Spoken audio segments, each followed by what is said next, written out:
ഈ universe suppose ഒരു കണ്ടെയ്നറിനകത്താണെന്ന് വിചാരിക്കുക. അങ്ങനെയാണെങ്കിൽ എപ്പോഴെങ്കിലും ഈ യൂണിവേഴ്സ് അവസാനിച്ചാൽ വീണ്ടും at the beginning of the time തുടങ്ങിയ എല്ലാ കാര്യങ്ങളും റിപ്പീറ്റ് ചെയ്യും. വെൽക്കം ടു കിളിപരത്തൽ സീരീസ് പാർട്ട് 2. ഇന്ന് നമ്മൾ നോക്കാൻ പോകുന്നത് ആപ്പിൾ ഇൻ എ ബോക്സ് എന്ന് പറയുന്ന ഭയങ്കര ഇൻട്രസ്റ്റിംഗ് ആയിട്ടുള്ള ഒരു കോൺസെപ്റ്റ് ആണ്.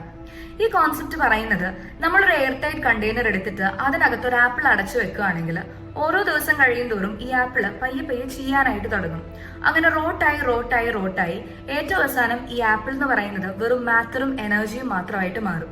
പക്ഷെ ഈ കണ്ടെയ്നർ എയർ ടൈറ്റ് ആയതുകൊണ്ട് ഈ അകത്തുള്ള മാറ്ററിനും എനർജിക്കും പുറത്തേക്ക് എസ്കേപ്പ് ആവാനായിട്ട് പറ്റില്ല. കണ്ടെയ്നറിനകത്ത് ട്രാപ്പായി കിടക്കുന്ന ഈ മാറ്ററും എനർജിയും അതിനകത്ത് തന്നെ കിടന്ന് ഇങ്ങനെ ട്രാവൽ ചെയ്യാനായിട്ട് തുടങ്ങും. ഇത് ട്രാവൽ ചെയ്ത് at some point of the time ഇത് സ്റ്റാർട്ട് ചെയ്ത അതേ പൊസിഷനിലേക്ക് തിരിച്ചെത്തും. ദാറ്റ് ഇസ് ആപ്പിൾ എങ്ങനെയായിരുന്നു ഉണ്ടായിരുന്നത് അതേ പൊസിഷനിലേക്ക് ഈ മാറ്ററും എനർജിയും വന്ന് നിൽക്കും.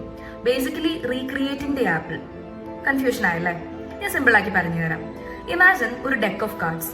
52 കാർഡ്സും നമ്മുടെ കയ്യിൽ ഒരു റാൻഡം ഓർഡറിലാണ് കയ്യിലിരിക്കുന്നതെന്ന് വിചാരിക്കാം. And we start shuffling it randomly.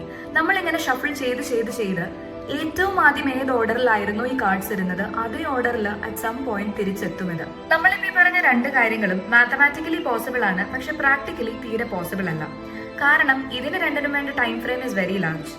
ഇനി നിങ്ങളോടുള്ളൊരു ചോദ്യമാണ്, ഈ യൂണിവേഴ്സ് സപ്പോസ് ഒരു കണ്ടെയ്നറിനകത്താണെന്ന് വിചാരിക്കുക. അങ്ങനെയാണെങ്കിൽ എപ്പോഴെങ്കിലും ഈ യൂണിവേഴ്സ് അവസാനിച്ചാൽ വീണ്ടും at the beginning of the time തുടങ്ങിയ എല്ലാ കാര്യങ്ങളും റിപ്പീറ്റ് ചെയ്യും. What is your opinion?